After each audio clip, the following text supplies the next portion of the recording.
Bab 003. Ellie, aku pikir akan kehilangan kamu juga. Mama papa kita udah pergi. Keluarga besar kita juga gak mau ngurusin kita. 30. Yang aku punya sekarang cuma kamu. Bisa nggak kamu jangan bikin aku khawatir. Aku juga bisa mati kalau kamu pergi. Tangis Elena putus asa. Dia tak peduli lagi, bagaimana bentukan wajahnya sekarang. Bahkan ingus yang keluar pun cuma diusap sekenanya. Handphone Elena kemudian berdering. Elena segera menyeka air matanya dan beringsut agak menjauh dari Elio. El, kamu kemana? Tadi kamu kok pergi sambil nangis?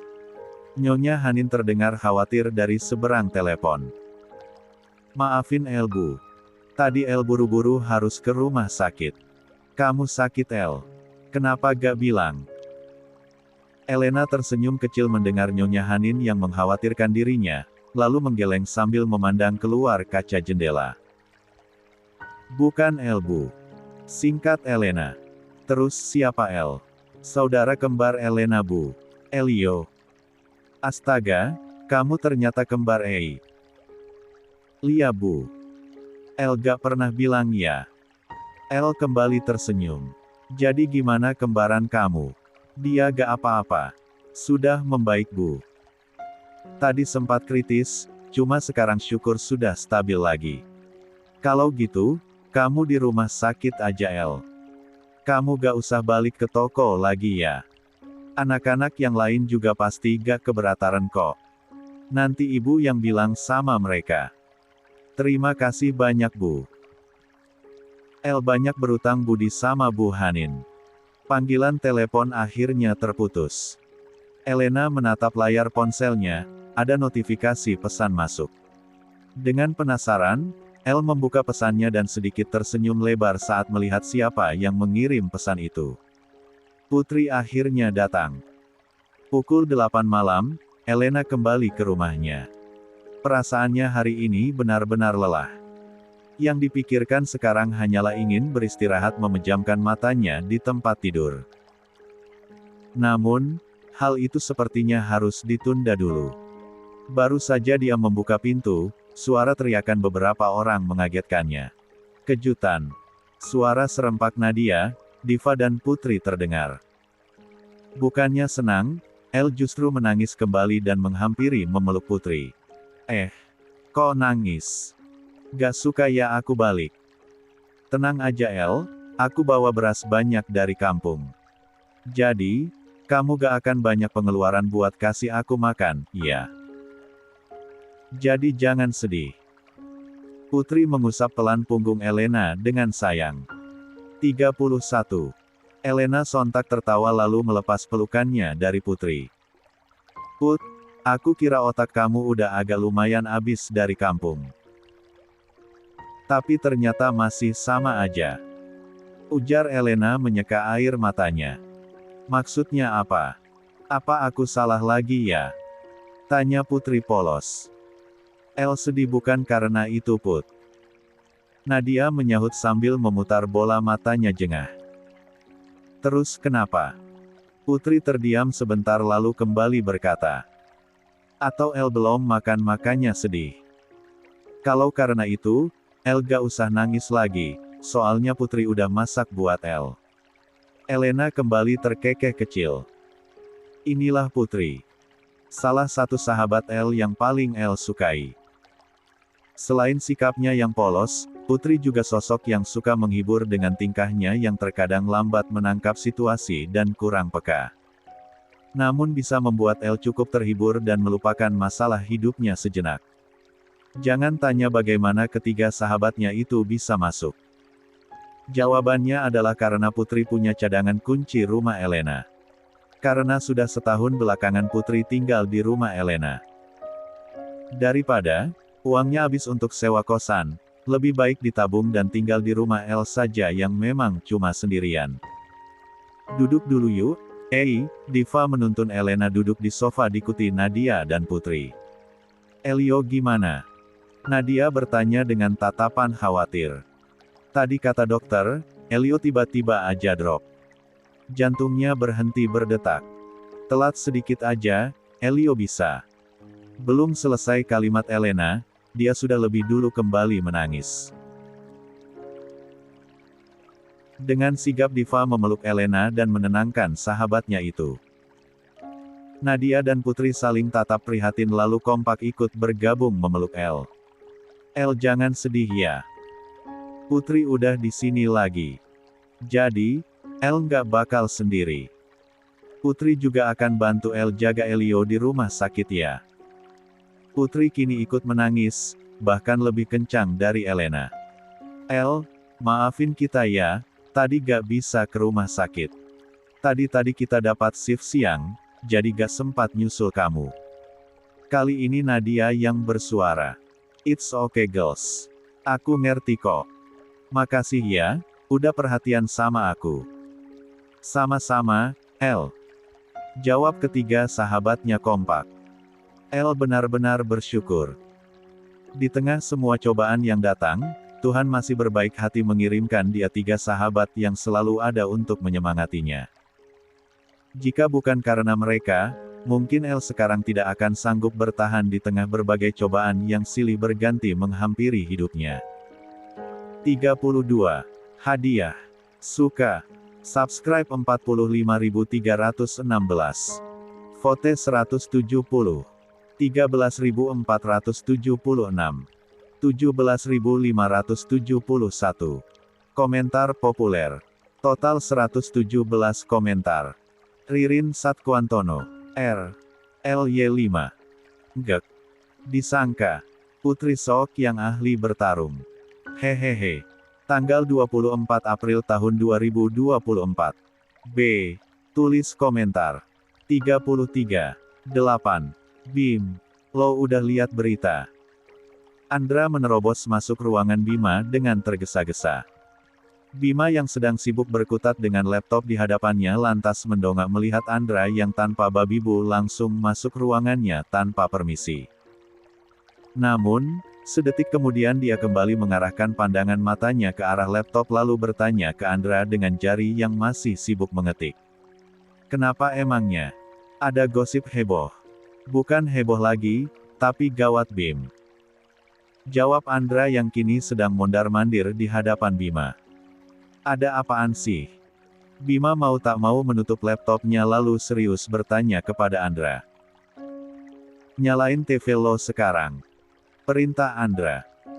Dengan pikiran yang masih bingung, Bima kemudian meraih remote TV di samping mejanya lalu menyalakan TV yang tergantung di tengah ruangan. Lo pindahin channelnya ke channel 7. Perintah Andra. Bima hanya menurut dan melakukan apa yang Andra perintah. Sesaat setelahnya, Bima benar-benar terperanjat kaget. Dia bahkan langsung berdiri dari kursi kebesarannya tanpa sadar. Di layar TV saat ini sedang menampilkan siaran live konferensi pers seorang model yang sudah sangat dikenalnya, Karina. Karina sedang menyebarkan berita bahwa dirinya diputus begitu saja oleh Bima setelah Bima mendapatkan apa yang diinginkan oleh Bima. Dengan kata lain, dia mengaku telah ditipu dan dimanfaatkan oleh Bima. Dengan berderai air mata palsu, drama Karina bahkan didukung 5 perempuan lainnya yang juga merupakan mantan kekasih Bima. Sialan, si rubah betina itu beraninya cari masalah sama gue. Ucap Bima sambil memukul mejanya kesal. Ini gawat Bim. Kita harus berbuat sesuatu. Pemegang saham udah mulai nanya ke Ke tentang kabar itu. Mereka bisa aja cabut saham mereka kalau kita gak bertindak cepat. Andra berusaha menjelaskan kepada Bima tentang kondisi perusahaan mereka saat ini. Masa cuma gara-gara berita sampah kayak gini mereka mau pergi sih? Bima kembali bertanya dengan nada gusar. Ya, mau gimana lagi Bim? Berita ini udah nyebar kemana-kemana. Dan kalau kita gak gerak cepat, bisa-bisa saham kita benar-benar turun dan pemegang saham juga bisa pada pergi. Ya udah, lo cari cara dulu buat tenangin para pemegang saham. Sementara gue bakal cari cara buat nyelesain masalah ini secepat mungkin. Ucap Bima yang sekarang sedang memasang jasnya yang sempat disampirkan di sandaran kursi lalu bergegas pergi dengan terburu-buru. Nyet mau kemana? Tanya Andra bingung. Ketemu si rubah licik itu. Jawab Bima sebelum menghilang di balik pintu. Karina, kita harus ketemu sekarang. Ucap Bima di telepon lalu membuka pintu mobilnya dan semenit kemudian melajukan mobilnya dengan raut wajah yang benar-benar sangat marah. 34. Apartemen Karina.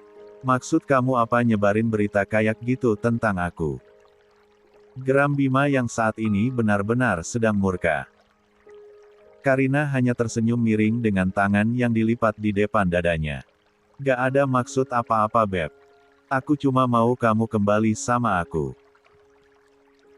Bima mengusap wajahnya kasar berusaha menenangkan emosi yang masih bergejolak di dadanya. Tuh gak mungkin Karina. Jangan mimpi. Cih. Kalau gitu kamu siap-siap aja, Beb. Aku gak akan pernah mundur sampai kamu bertekuk lutut di depan aku. Jangan mimpi. Desis Bima yang kini sudah berbalik meninggalkan Karina yang masih duduk di ruang tamu. Bima memukul setir mobilnya kesal. Dia tidak pernah menyangka bahwa Karina akan melakukan hal yang nekat seperti ini, mengingat beberapa waktu lalu Bima sudah memberi Karina ancaman. Nyatanya, bukti beberapa waktu lalu belum cukup membuat wanita rubah itu berhenti mengganggunya. Oke, kali ini Bima sudah bertekad. Kali ini akan ia hancurkan rubah licik itu sampai ke akar-akarnya. Suara telepon genggam Bima berdering. Dengan cepat ia memasang earphone nirkabel miliknya lalu mengangkat teleponnya. Ya, Ma. Balik ke rumah sekarang. Perintah Nyonya Puspa dari balik telepon. Bima mendengus kesal sambil memukul setir mobilnya. Sit. Bima mengumpat dalam hati. Lah sudah tahu apa yang akan dibicarakan ibunya nanti meski ibunya belum bilang tadi. Kediaman Dirgantara Family. Raut wajah Tuan Satya dan Nyonya Puspa saat ini terlihat menggelap. Sedangkan Bima sudah bisa menebak dari raut ekspresi wajah kedua orang tuanya. Jelaskan apa yang sebenarnya terjadi. Apa benar kamu bermain-main dengan Karina Munaf dan 5 gadis lainnya yang ada di berita itu? Suara dingin Tuan Satya terdengar. Gak apa. Mereka cuma ngarang cerita palsu doang. Masa, Papa bisa percaya gitu aja sih? Papa nggak akan percaya seandainya mereka gak ngasih lihat foto mesra kamu sama mereka di media. Tapi Pa, mereka cuma mantan-mantan aku. Toh, mereka dari awal udah setuju buat senang-senang aja sama Bima. Cuma Bima gak ngangka mereka bisa sampai kayak gini. Intinya, kamu memang salah Bima. Dan Papa juga sudah dengar kondisi perusahaan kamu yang lagi goyah karena 35. Berita ini. Bima mendengus kesal. Lah tak tahu harus berkata apa lagi. Satu-satunya cara agar berita ini bisa diselesaikan dengan cepat, adalah kamu harus menikah. Lanjut papanya lagi. Apa?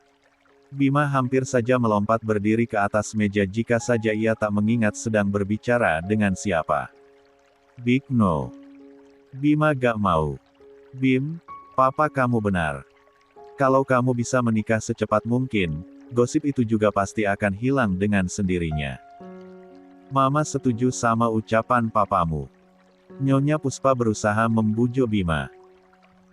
Tapi Ma, Bima belum siap. Lagian Bima pasti bisa kok selesain masalah ini secepatnya. Mau tunggu berapa lama? Sampai perusahaan kamu bangkrut. Tuan Satya mendengus kesal. Ya, gak lah Pa. Papa cuma kasih 2 pilihan, kamu setuju menikah atau saham Papa akan Papa cabut dari perusahaan kamu. Kali ini Bima benar-benar kelabakan.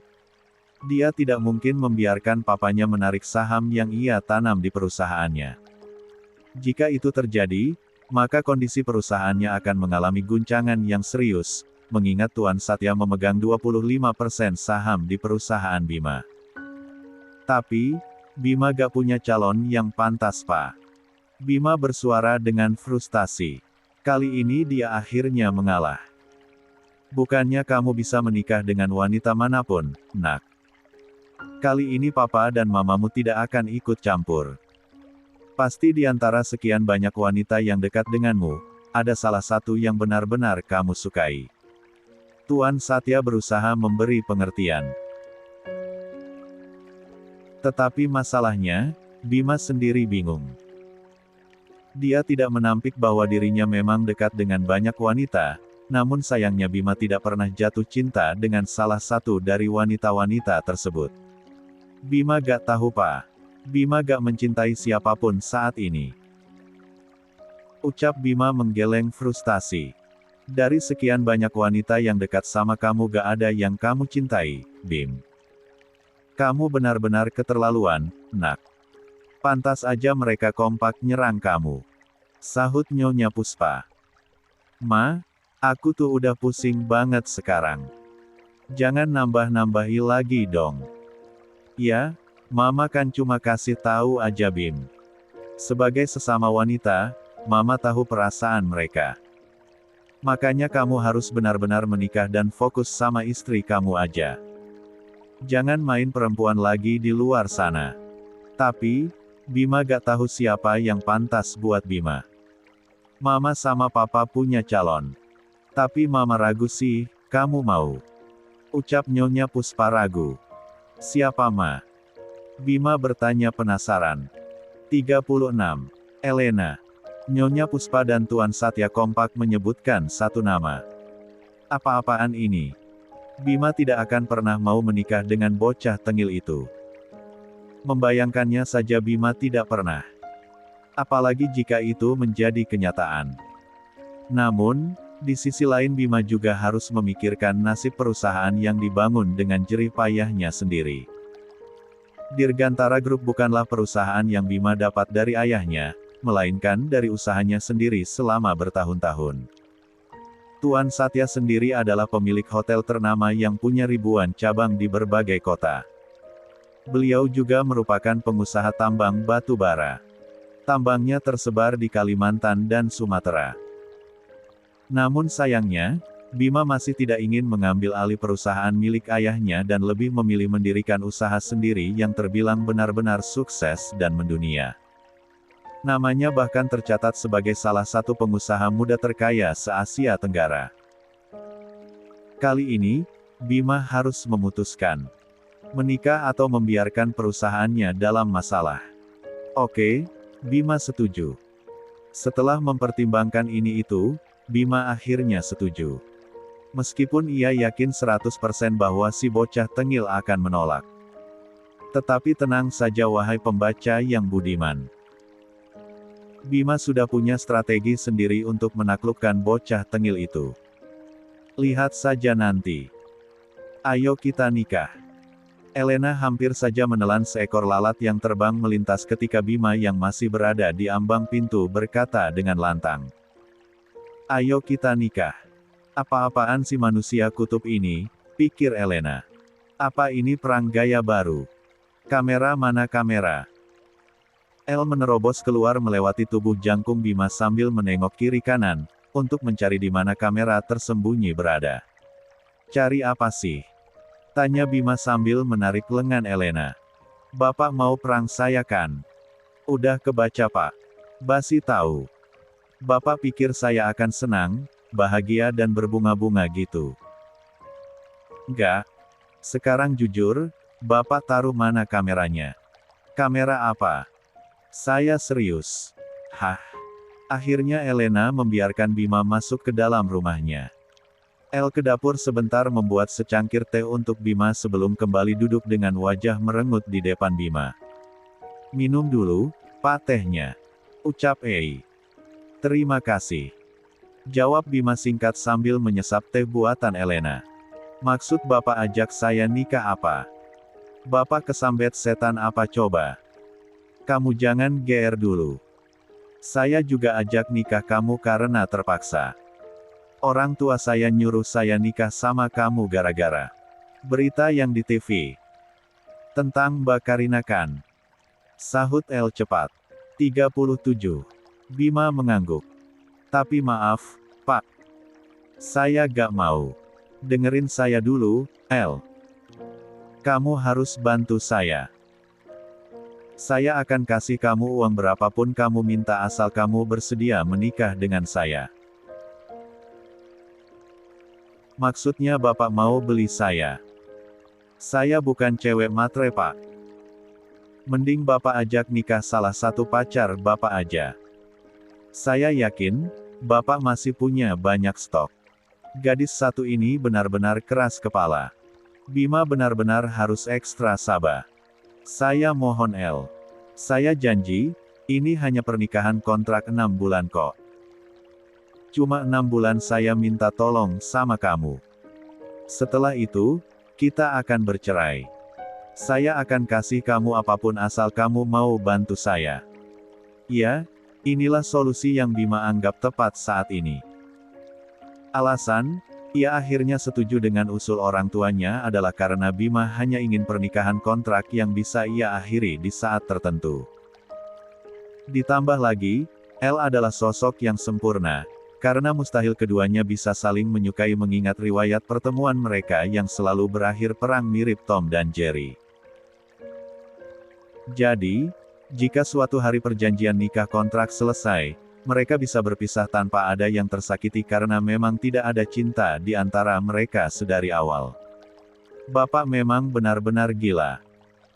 Bapak pikir pernikahan itu mainan. Saya gak akan mau berapapun Bapak mau bayar saya. Kamu kok keras kepala banget sih, El. Saya tahu kamu butuh uang. Kalau kamu nikah sama saya, kamu gak perlu kerja lagi. Cukup duduk manis dan uang akan mendatangi kamu. Maaf, Pak. Saya gak tertarik. Buat saya, pernikahan itu sakral. Dan saya hanya akan melakukannya sekali dengan lelaki yang saya cintai sekali seumur hidup. Jadi, simpan tawaran gila Bapak untuk orang lain. Oke, saya gak akan maksa. Saya kasih kamu waktu seminggu. Temui saya kalau kamu berubah pikiran. Ujar Bima sambil meletakkan selembar kartu nama berisi nomor telepon Bima di atas meja. Kemudian, ia berpamitan pulang. Meski El tidak menanggapi dia sama sekali. 38. Hari ini, lagi-lagi Elena datang terburu-buru ke rumah sakit. Jam 5 subuh pihak rumah sakit menelepon bahwa Elio kembali kritis. Pembuluh darah di otaknya pecah secara tiba-tiba. Dan sekali lagi, Elio berada dalam kondisi yang mengancam nyawanya. Dokter, Elio gimana? El segera bertanya kepada Dokter Nathan yang ia temui di depan ruang rawat Elio. Kita harus adakan tindak operasi secepatnya. Kondisi Elio benar-benar tidak baik saat ini.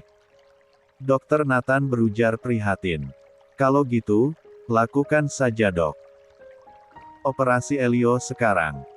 Elena benar-benar sangat panik. Kamu tenang dulu, El. Jangan panik. Sekarang kamu harus bayar biaya operasinya dulu ya, baru kita bisa lakukan tindak operasi. Elena mengangguk cepat. Oke, Dok. Saya akan bayar sekarang. Cepat-cepat Elena melangkah menuju tempat administrasi rumah sakit. Biaya operasi atas nama Elio Purnama sebesar 150 juta. Ucap petugas administrasi rumah sakit sesaat setelah Ei bertanya. Buru-buru El mengeluarkan kartu debitnya dan menyodorkannya ke petugas tersebut. PIN-nya Mbak. Petugas itu menyerahkan mesin EDC ke arah El untuk memasukkan PIN card miliknya. Ini sus. El mengembalikan mesin EDC kepada petugas administrasi rumah sakit. El mengetuk-ngetukkan jarinya ke meja sambil menunggu mesin EDC tersebut memproses pembayarannya. Maaf Mbak, aksesnya ditolak. Apa punya kartu lain? Tanya sang petugas ramah. Maksudnya gimana? PIN-nya sudah benar kok. Saya yakin. Sepertinya saldo di dalam kartu Mbak tidak mencukupi. Apa? Elena benar-benar bingung sekarang. Air matanya tak berhenti berderai. Mengikuti saran dari petugas administrasi rumah sakit tadi, Elena segera ke bank untuk mengkonfirmasi mengapa saldo ATM-nya bisa kosong. Beberapa saat lalu, El sempat mampir ke mesin ATM di luar rumah sakit untuk mengecek isi kartunya. Namun di luar dugaan, saldonya hanya tersisa sekitar 15 juta padahal El yakin bahwa isi rekeningnya masih ada sekitar 500 juta rupiah.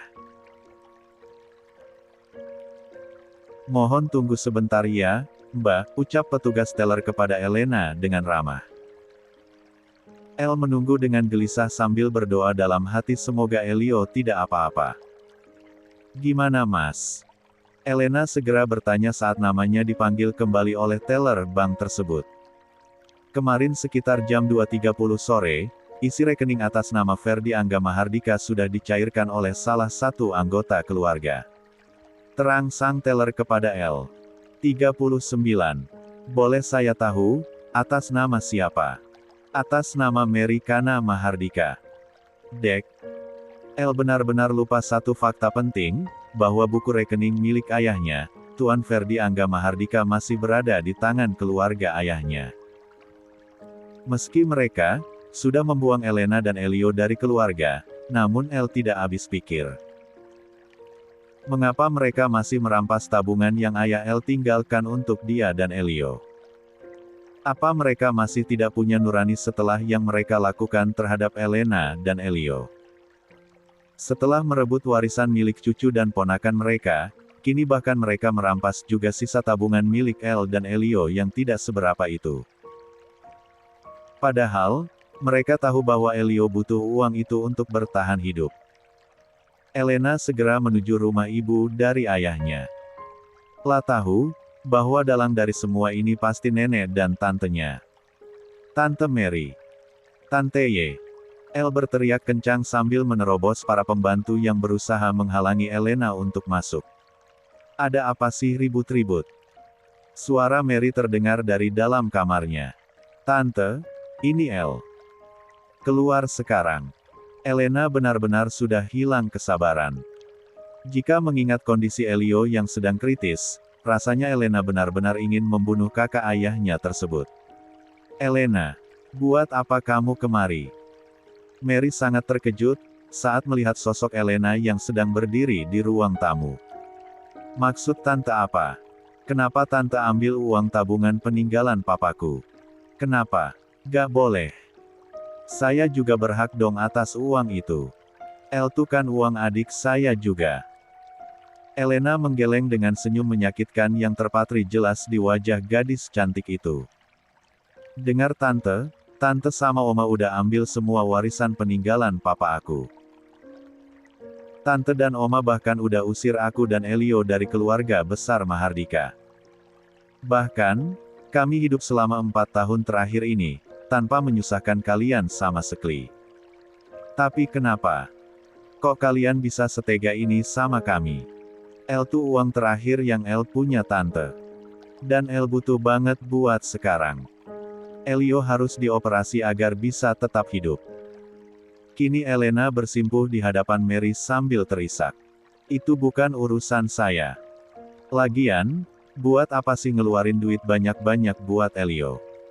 Biarin aja dia mati, toh cuma buang-buang duit aja, gak bisa bangun juga. Jaga mulut tante. Elio itu masih ponakan tante juga." Elena benar-benar tidak habis pikir. Bagaimana bisa Mary dengan entengnya mengucapkan kalimat semenyakitkan itu tentang anak adiknya sendiri? "Buat apa anak dari wanita rendahan itu kemari, Mer?" Suara dingin Nyonya Lely Mahardika, nenek Elena terdengar. "Biasa, Bu. Gara-gara uang Ferdi yang kita ambil," jawab Mary. "El tuh uang anak saya, jadi kamu tidak ada hak melarang saya untuk melakukan apapun dengan uang anak saya sendiri," ucap Nyonya Lely. 40. "Mohon maaf, Nyonya Lely Mahardika yang terhormat. Anak yang Nyonya bilang itu adalah ayah saya juga. Jadi, saya lebih berhak atas uang itu dari Anda semua. Bukankah itu yang tertulis di surat wasiat? Bahkan harta yang kalian nikmati sekarang, secara teknis masih atas nama saya dan Elio. Karena ini semua harta milik papa dan mama saya. Tahu apa kamu? Ini harta peninggalan suami saya yang dikelola ayah kamu. Dan sekarang ayah kamu juga meninggal, jadi wajar saya ambil kembali. Dan kamu tidak ada hak sama sekali di sini, Nyonya Lely berusaha berbohong. Namun, terlihat jelas bahwa dia sedang dalam kondisi panik. Nampak dari tatapan matanya yang tidak ingin bertabrakan dengan mata Elena. Anda pikir saya tidak tahu asal-usul semua harta ini? Ini semua berkat kerja keras dan jerih payah papa dan mama saya sendiri. Tidak ada campur tangan dari kalian semua. Satu tamparan telak mengenai wajah Elena. Berani sekali anak dari wanita rendahan seperti kamu menantang saya. Nyonya Lely memandang El dengan tatapan nyalang. Jangan hina mama saya. Suara bergetar Elena terdengar tajam.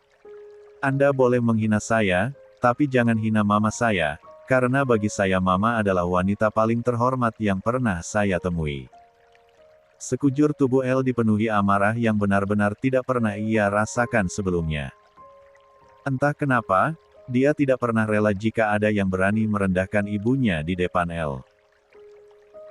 Dengarkan saya baik-baik. Saya Elena Anastasia, bersumpah. Akan saya balas perbuatan kalian hari ini suatu saat nanti. Elena menatap tajam nenek dan tantenya secara bergantian. Apa yang bisa kamu lakukan? Kamu itu, cuma anak ingusan yang gak tahu apa-apa. Bahkan, uang pun sekarang kamu gak punya. Mary benar-benar meremehkan Elena yang dibalas El dengan senyum miring. Barangkali tante lupa, kalau 3 bulan lagi saya berusia 21 tahun. Dan saya yakin, kalian pasti tahu apa yang akan terjadi saat usia saya sudah mencapai angka itu. Tadinya saya mau mengalah dan membiarkan kalian, mengingat papa saya adalah bagian dari keluarga ini. Tapi, sepertinya kalian semua mau saya berbuat hal yang tidak baik ke kalian semua. Jadi tunggu saja tanggal mainnya. Elena pun melangkah keluar dari rumah yang dianggapnya sebagai rumah kutukan itu, dengan kalimat tersirat yang sukses membuat Mary dan Nyonya Lely geram.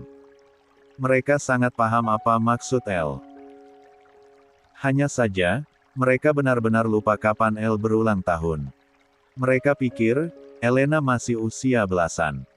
Mereka tak menyangka waktu cepat berlalu. Sekian lama, mereka tak melihat Elena membuat mereka lupa, bahwa gadis itu telah beranjak dewasa.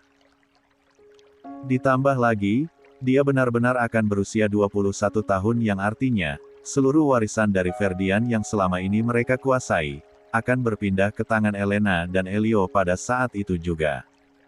Satu-satunya harapan terakhir El sekarang hanyalah tawaran Bima. Setelah menggeledah kamarnya untuk mencari nomor telepon Bima, yang malam tadi didapatkannya, akhirnya El bernafas lega mendapati bahwa kartu nama itu terjatuh di bawah kolong meja. Aku terima tawaran kamu, ucap Elena saat sambungan telepon terhubung. Bahkan sebelum Bima yang di seberang. 41. Telepon sempat bersuara. Dan disinilah Elena sekarang. Duduk berhadapan dengan Bima sambil saling bersitatap. Jadi, apa aja syarat yang tercantum dalam pernikahan kontrak ini? Elena segera to the point, enggan membuang waktu yang berharga. Kamu hanya perlu jadi menantu yang baik buat orang tuaku, berpura-pura untuk mencintai aku di depan teman dan kolega bisnisku karena nggak menutup kemungkinan kamu akan ikut aku ke acara-acara penting. Jangan sampai ada yang curiga kalau pernikahan kita hanya sebatas kontrak. Bima menjelaskan panjang lebar. Elena menarik napas panjang sebelum menghembuskannya kembali. Matanya terpejam sejenak, mencerna setiap kata yang terlontar dari mulut Bima. Selain itu, El melanjutkan pertanyaannya. Gak ada yang terlalu penting. Kamu gak usah bertindak sebagai istri yang baik kalau cuma kita berdua. Dan kamu bebas dekat dengan lelaki manapun di luaran sana asal jangan sampai ketahuan media. Jadi bapak suruh saya selingkuh. Elena sedikit kaget dengan fakta satu ini. Tentu saja. Karena aku juga akan begitu. Aku akan tetap bermain dengan para wanitaku, jadi kamu juga bebas bermain dengan lelaki manapun. Bapak yakin. Yakin. Asal jangan sampai kamu bikin reputasi saya hancur. Jadi, kamu harus bermain cantik. Bapak nggak keberatan saya sama pria lain. Bima sedikit terbahak mendengar pertanyaan El yang dirasanya cukup aneh. Ayolah, buat apa Bima keberatan? Toh, Bima tidak ada perasaan cinta sedikit pun pada El. Jangankan cinta, suka saja itu mustahil dirasanya. Untuk masalah ranjang. Elena menggigit bibir bawahnya untuk menutupi rasa canggungnya. Bagaimana cara menanyakan itu pada Bima? Bima yang menangkap maksud dari air muka El kembali terbahak. Tenang aja. Saya gak akan minta kamu buat layanin kebutuhan biologis saya kok. Saya juga gak ada nafsu sama sekali sama model kayak kamu. Baguslah. Ucap Elena lega. Setidaknya jika dia bercerai dia masih perawan. Dan lelaki yang akan dicintainya dan dinikahinya nanti setelah Bima tetap akan mendapatkan dia sebagai yang pertama. Kalau syarat yang kamu ajukan apa, El? Yang pertama saya tetap izin bekerja di Adelis. Oke. Yang kedua, saya minta uang bulanan 30 juta setiap bulannya. Gak masalah. 42. Yang ketiga. El agak ragu melanjutkan kalimatnya. Yang ketiga. Bima mengulangi ucapan Elena sambil menunggu lanjutan kalimat tersebut. Saya butuh 150 juta cash sekarang juga. Apa? Lia, sekarang. Bima sedikit terkejut mendengar permintaan Elena. Tak disangka, bocah tengil ini ternyata matre juga. Memang semua wanita sama saja. Semua akan luluh jika berurusan dengan uang. Di mana gadis congkak yang menolak tawarannya semalam? Yang dilihat Bima sekarang hanyalah gadis serakah yang sudah tidak sabar untuk menggerogoti uangnya seperti tikus gat bahkan sebelum menikah dengannya. Oke, tidak masalah. Ikut saya, kita akan ambil uangnya, sekalian kita buat perjanjiannya secara tertulis untuk ditanda tangani. Bima bangkit dari kursinya dan melangkah pergi diikuti Elena yang mengekor di belakangnya. 43. 10. Terima kasih banyak, Pak. Saya duluan, ada urusan mendesak yang harus saya selesaikan. Elena segera berpamitan kepada Bima setelah menerima uang 150 juta yang ia minta dari pria itu. Dengan sedikit anggukan kecil dan senyum tipis, Bima mengizinkan Elena pergi yang kini sudah berbalik dan melangkah terburu-buru keluar dari bank terlebih dulu. Dasar cewek matre. Bahkan dia gak mau buang-buang waktu untuk menikmati uang hasil dia jual harga diri, ucap Bima selepas kepergian Elena. Bima melangkah pergi setelahnya, memasuki mobil mewahnya dan dengan cepat melajukan mobilnya membelah jalanan kota yang padat. Bima dan Elena akan menikah secepatnya, sesuai permintaan Mama dan Papa. Yang benar, Bim. Mama gak salah dengar. Anak Mama mau nikah. Wajah Nyonya Puspa benar-benar sangat gembira. Lah tidak menyangka kabar baik ini akhirnya datang. Lia, Ma. Tapi El gak mau pernikahan kami diekspos media. Dia maunya identitas dia disembunyiin aja. Loh kok gitu? Padahal Mama mau dunia tahu tentang siapa calon menantu keluarga Dirgantara loh, Bim. Nyonya Puspa terlihat agak kecewa sekarang. Bima harus membuat alasan agar orang tuanya setuju untuk tidak mengekspos Elena ke depan media. Jika boleh jujur, sebenarnya Elena memang tidak tahu bahwa pernikahan mereka harus diliput ke dalam pemberitaan. Namun, Bima enggan memberitahu Elena karena sebenarnya Bima memang tidak ingin orang luas tahu bahwa yang akan menjadi Nyonya Bima Dirgantara adalah Elena Anastasia. Yang benar saja. Apa kata dunia nanti?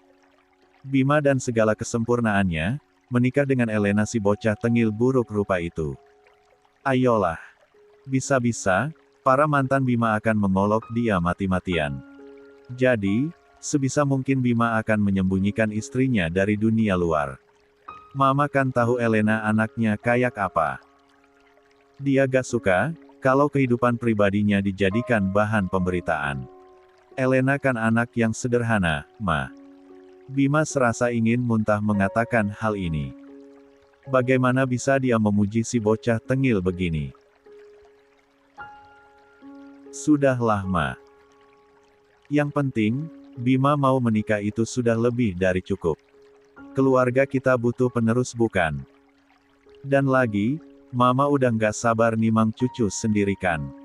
Tuan Satya mengelus pundak Nyonya Puspa sambil memberi pengertian. Bima tersedak minumannya sendiri saat mendengar kata, penerus, keluar dari mulut papanya. Omong kosong apa yang barusan Bima dengar? Penerus. Bima bahkan tidak berpikir untuk menyentuh El seujung kuku pun. Jadi bagaimana bisa, dia akan menghasilkan penerus dari hubungan palsunya dan Elena? Ya udah, terserah kalian aja. Tapi, kok El gak ikut sama kamu, Bim? Tanya Nyonya Puspa kemudian. El katanya ada urusan mendadak, Ma. Jadi dia gak bisa datang. Tapi besok Bima akan bawa Elena ke sini buat makan malam sekalian bahas lebih lanjut tentang pernikahan kami. Oke, Mama setuju. Nyonya Puspa segera tersenyum mendengar kalimat Bima. 44. Sementara di tempat lain, Elena segera melunasi pembayaran operasi Elio dan setelah itu barulah dia menuju ke ruang operasi untuk melihat keadaan Elio. Putri, gimana Elio? Elena segera menghampiri Putri yang terlihat mondar-mandir di depan ruang operasi. Elio baru aja dioperasi sekitar 15 menit yang lalu. Kata dokter kondisinya baru bisa dipastikan setelah operasi ini selesai. Terang Putri yang juga sama khawatirnya dengan Elena. Elena segera memeluk Putri erat. Aku takut, Put. Gimana kalau Elio ninggalin aku? Hush. Gak boleh ngomong gitu. Kita harus yakin kalau Elio pasti bisa ngelewatin ini. Kita berdoa aja yang terbaik buat Elio ya. El Putri berusaha menenangkan Elena yang memang sedang dalam kondisi panik tak karuan. Setelah Elena agak tenang, Putri membawa El duduk di kursi dan memberinya segelas kopi hangat yang baru saja dibelinya di kantin rumah sakit. Nih, minum dulu. Putri menyodorkan kopi itu ke arah El. Makasih, Put. Elena meraih kopi hangat dari tangan Putri. Oh iya? Kamu dapat uangnya dari mana? Elena hanya terdiam. Hanya menatap gelas kopinya yang ia letakkan di atas pangkuannya. El. Putri menyentuh bahu Elena pelan. Elena tersentak lalu menengok ke arah Putri. Dari Pak Bima. Jawab El singkat. Pak Bima Dirgantara. Yang bikin kamu dipecat itu. Kok bisa sih? Putri benar-benar kaget. Bagaimana bisa orang yang sudah menghancurkan karir Elena justru sekarang menjadi penyelamat hidup Elio? Oh, ceritanya panjang, Put. Aku janji akan cerita setelah Elio sadar. Untuk sekarang, aku cuma mau tenang sambil nunggu operasi Elio selesai. Putri menarik napas pelan, lalu mengusap punggung Elena pelan. Hanya mengangguk dan memberi El senyum semangat. El dan Putri masih tertidur saat Dokter Nathan keluar dari ruang operasi. Dengan lembut, Dokter Nathan menepuk lengan El bermaksud membangunkan gadis itu. Bangun. El berusaha membuka matanya yang masih sangat berat. Namun, detik berikutnya ia sudah melompat berdiri saat menyadari sosok di depannya adalah Dokter Nathan. Elio gimana dok? Elena benar-benar tidak sabar mendengar kabar dari adik kembarnya. Elio sudah berhasil menjalani operasi, dan sekarang akan segera dipindahkan kembali ke ruang rawat. Hanya saja belum bisa dijenguk, tunggu sekitar 12 jam lagi baru bisa. 45. Gak masalah, dok. Yang penting Elio udah gak apa-apa. Makasih banyak. Senyum indah mengembang di wajah lelah El. Dokter Nathan hanya menepuk-nepuk pundak Elena seraya tersenyum.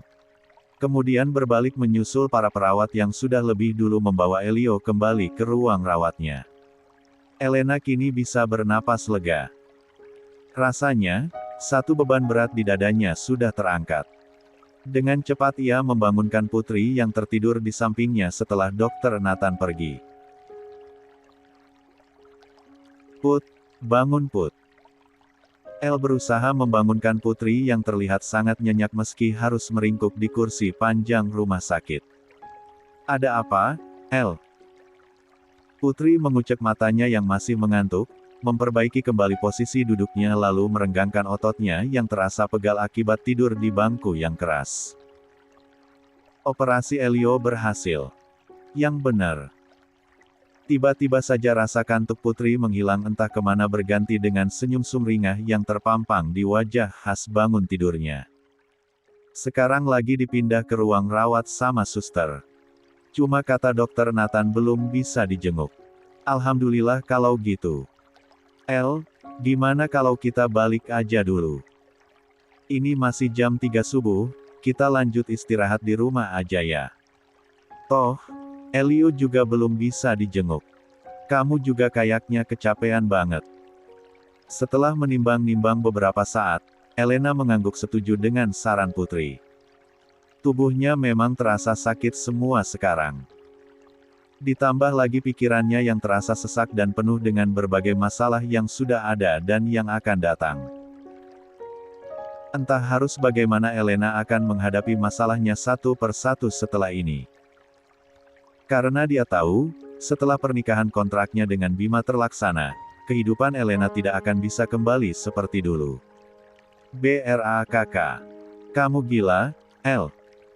Bisa-bisanya kamu setuju nikah sama orang kaya sombong itu. Apa sih yang ada di pikiran kamu? Suara gebrakan meja sontak membuat wajah Elena pias. Belum lagi suara marah putri yang membuat Elena benar-benar tidak menyisakan darah lagi di wajahnya. Pucat. Elena tidak pernah mengira bahwa putri yang biasanya ceria akan sehoror ini saat emosi. Bukankah orang-orang memang sering berkata, orang yang selalu terlihat lucu, akan sangat menyeramkan ketika marah. Ya, aku harus gimana dong, Put? Satu-satunya di pikiran aku cuma dia. Aku gak tahu lagi, harus minta tolong ke siapa. Elena berusaha menjelaskan kepada putri situasinya yang memang sedang dalam dilema saat itu. Memilih mempertahankan harga dirinya dengan menolak perjanjian nikah kontrak yang Bima tawarkan atau membuang harga dirinya dengan menyetujui ide gila tersebut demi kelangsungan hidup Elio. Sulit memang. Tapi inilah realita hidup yang sudah digariskan untuk Ei. Dan jika kalian tahu, El berusaha untuk tidak membocorkan perihal perjanjian gilanya dengan Bima kepada Putri ataupun Diva dan Nadia. Bukan karena El tak percaya. Tetapi karena El tidak ingin ketiga sahabatnya bersedih dengan keputusan konyol yang sudah disepakatinya. Tapi, masa kamu harus nikah sama dia sih? Dia maksa kamu kan, El? Dasar om-om pedofil. Umur udah kepala 3, masih aja doyan gadis remaja. Putri masih melanjutkan omelannya yang membuat El merasa kelabakan. Ya, 46. Tuhan, bisakah mulut putri ini berhenti untuk sementara? Seandainya saja putri punya tombol pause di belakang punggungnya. Tapi, putri kan boneka. Jadi mana mungkin? El, pokoknya aku nggak setuju kamu nikah sama pedofil itu. Aku yang akan bayarin hutang kamu ke dia. Ucap putri mantap. Elena tertawa geli sekaligus haru mendengar perkataan putri. Put, emangnya kamu mau dapat uang dari mana? Aku akan telepon bapak, suruh dia jual warisanku di kampung. Nanti uangnya buat bayar si om pedofil itu. Jadi, kamu gak perlu terpaksa nikah sama dia. Ucapan putri terdengar bersungguh-sungguh. Jangan terlalu berlebihan, Put. Aku tahu kamu sayang banget sama aku, tapi aku gak mau kamu terlibat dalam masalah ini, apalagi harus sampai jual warisan kamu. Tapi, El memegang kedua pundak Putri sambil tersenyum. Percaya sama aku. Semuanya pasti akan baik-baik aja. Dan Pak Bima pasti bisa bikin aku bahagia kok. Aku gak percaya sama dia, El. Nada bicara Putri kini melunak bahkan sekarang lebih terdengar khawatir. Tapi kamu percaya sama aku kan? Putri mengangguk yang dihadiahi pelukan oleh Elena. Kalau kamu percaya, berarti kamu pasti akan dukung aku kan? Tenang aja, aku janji, aku pasti bisa bahagia. Lia, aku percaya sama kamu, El. Kamu pasti bahagia. Karena kamu memang sangat berhak untuk bahagia dibanding siapapun di dunia ini. Miris. Itulah satu kata yang mewakili perasaan El sekarang. Sebutir cairan bening lolos dari pelupuk matanya yang buru-buru ia seka dengan punggung tangannya. La masih mengeratkan pelukannya pada Putri agar sang sahabat tidak melihat kesedihan yang saat ini ia rasakan. Elena dan kebahagiaan rasanya hal mustahil untuk bersatu sejak kurang lebih 4 tahun lalu. Semua kebahagiaannya sudah dirampas tak bersisa dari hidupnya sejak kematian orang tuanya. Apakah El berhak bahagia? El hanya punya satu jawaban, tidak. Pagi kembali datang menjelang. Elena dan Putri berpisah di halte bis setelah keduanya sarapan dan jalan keluar bersama. Berhubung tempat kerja mereka kini berbeda arah, akhirnya mereka harus menaiki bus yang berbeda. Putri sudah berangkat duluan sekitar beberapa menit yang lalu meninggalkan Elena yang masih harus menunggu bisnya sendiri. El melirik jam tangannya beberapa kali, lalu kembali menatap jalanan mencari-cari bis arah tujuannya yang tak kunjung datang. Elena masih setia menunggu sambil termenung membayangkan kehidupan seperti apa yang akan ia arungi bersama Bima. Apakah El bisa bahagia? Apakah El masih bisa tertawa? Suara klakson mobil membuyarkan lamunan El. Mata El membelalak saat melihat siapa pengemudi mobil itu. Kamu. 47. Sosok yang tak pernah disangka-sangkanya datang muncul tiba-tiba. 48. 11. Hai, El. Lama gak ketemu. Kamu mau berangkat kerja? Bareng aku aja yuk. Sapa Andra dengan ramah, kemudian menawarkan tumpangan kepada Elena yang nampaknya sedang menunggu bis. Gak usah mas. El nunggu bis aja. Paling gak lama lagi dateng. Elena berusaha menolak Andra sehalus mungkin, takut menyinggung perasaan anak bosnya itu. Jujur saja, El sedikit terkejut melihat keberadaan Andra yang tiba-tiba saja muncul entah dari mana. Agak sedikit canggung jika Elena ikut dengan Andra yang notabene-nya baru 2 kali bertemu dengannya. Terlepas dari status Andra sebagai putra atasannya, El tetap menganggap Andra sebagai orang asing. Melihat Elena yang tampaknya tidak akan menerima tawarannya, Andra kemudian turun dari mobil dan menghampiri Elena yang masih setia berdiri di halte bis. Ayolah, lagian kalau bisnya ternyata udah lewat gimana? Andra kemudian melirik jam tangannya sesaat lalu melanjutkan ucapannya. Udah jam segini loh, El. Kalau kamu telat gimana? Bareng aku aja yuk. Sedetik. 2 detik. Elena masih berpikir. Tanpa sadar ia menggigit bibir bawahnya yang sukses membuat Andra terpaku menatap El. Andra baru sadar bahwa bibir gadis mungil ini benar-benar cantik. La yakin tak akan ada pria yang mampu menolak bibir semerah muda milik El. Astaga, apa sih yang Andra pikirkan? Lihatlah ia sekarang, tersipu sendiri dengan wajah memerah karena pikirannya yang kelayapan entah kemana. Kembali kepada Elena. Gadis itu masih berpikir. Sebenarnya tawaran Andra sayang untuk ditolak, hitung-hitung buat hemat ongkos bukan? Tapi, jika ia berangkat dengan Andra, apa kata karyawan lain dan tentu saja Nyonya Hanin? Mereka bisa berpikir yang tidak-tidak tentang Elena. Tetapi yang dibilang Andra juga ada benarnya. Bagaimana kalau ternyata bisnya sudah lewat? Tapi El gak ngerepotin Mas Andra kan? Tanya Elena ragu-ragu. Andra hanya tertawa kecil sambil menggeleng. Gak sama sekali, El. Justru saya senang bisa anterin kamu. Tapi nanti Mas Andra telat, gimana? Justru kalau kita kelamaan diskusi di sini, kita berdua bakalan telat, El. Ya udah, El ikut Mas Andra aja. Akhirnya Elena mengalah dan lebih memilih ikut bersama Andra. Toh, rezeki tidak boleh ditolak bukan? Pilihan yang bijak. Andra segera menggandeng tangan Elena menuju mobilnya, membukakan pintu mobil untuk Ei sebelum ia juga masuk ke dalam mobil. Sepanjang perjalanan, Elena merasa sangat canggung. Entah kenapa, Andra sejak tadi lebih banyak menatap Elena ketimbang jalan di depannya. Apakah di wajah Elena ada sesuatu?